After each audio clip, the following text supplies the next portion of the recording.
On page 86 of Beginning Classroom Guitar, we have a very interesting study to help us work on a number of different technical issues, including playing a piece in 6/8 time, having melody and accompaniment at the same time, some interesting chord changes. So it's a great piece for us as we move forward in our progress. Let's jump right in. The first thing that we're going to notice is that it is in 6/8 time, which means that each measure is going to have 6 eighth note pulses, but they're going to be grouped into dotted quarter notes. So we're going to have 2 groupings of 3, and we would count each measure of this piece 1, 2, 3, 4, 5, 6, emphasizing beat 1 and beat 4.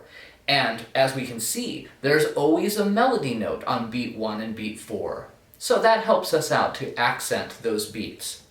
Let's dive right into the piece, because the piece uses a bunch of chord shapes that we already know. Our C chord, our G chord, G over B, D7, and then a couple of variations of that C chord and G chord. But really shapes we already are familiar with.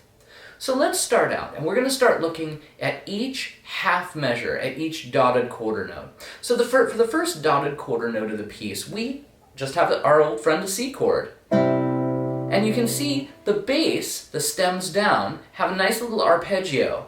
And against that, we have an E melody note. We switch to a G chord. And now we have the melody, again on top, moving. And we go right back to our C chord. So the first 3 dotted quarter note beats we have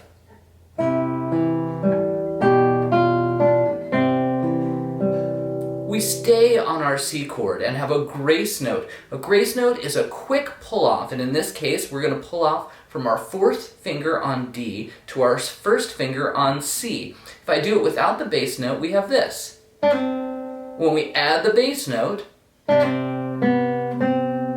G over B, C,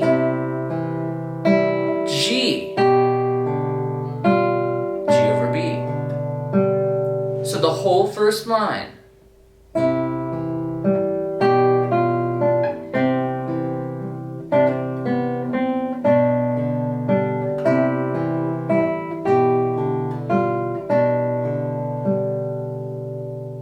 Go ahead and pause the video and work through line 1. Line 2 starts out the same way line 1 did. It's an exact repeat.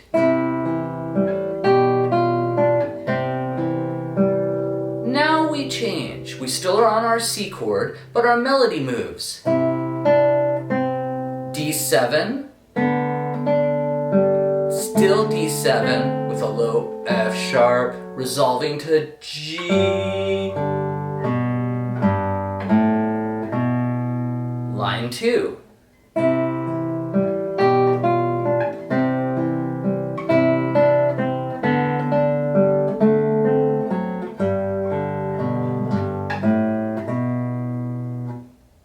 Line 3 is an exact repeat of line 1.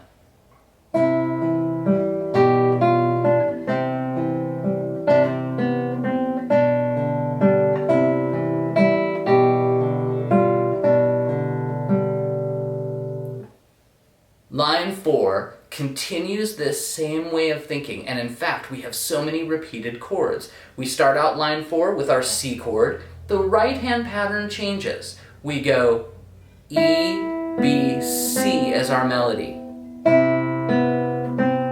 Now against a D bass note.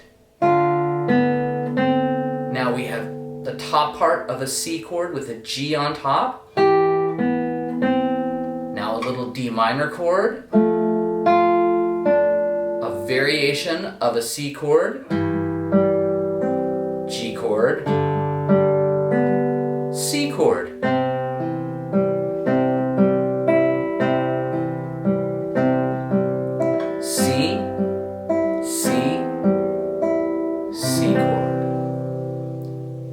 So the chord vocabulary of this piece is very repetitive, which will help us to learn it quite quickly.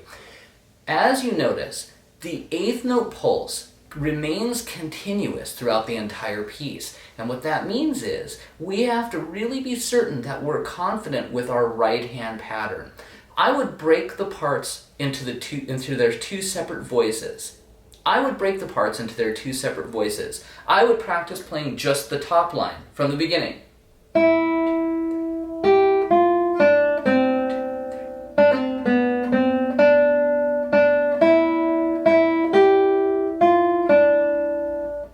Then I'd practice playing just the accompaniment.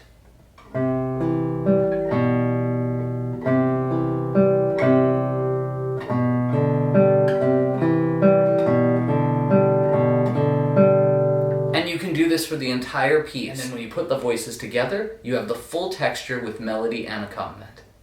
This is a great piece. Work on it slowly. Break it up line by line so that you can master each section. Thank goodness line 3 is a repeat of line 1. That's a freebie. And the chords we already know, and there's a lot of repetition. Good luck with this one. It's a great piece.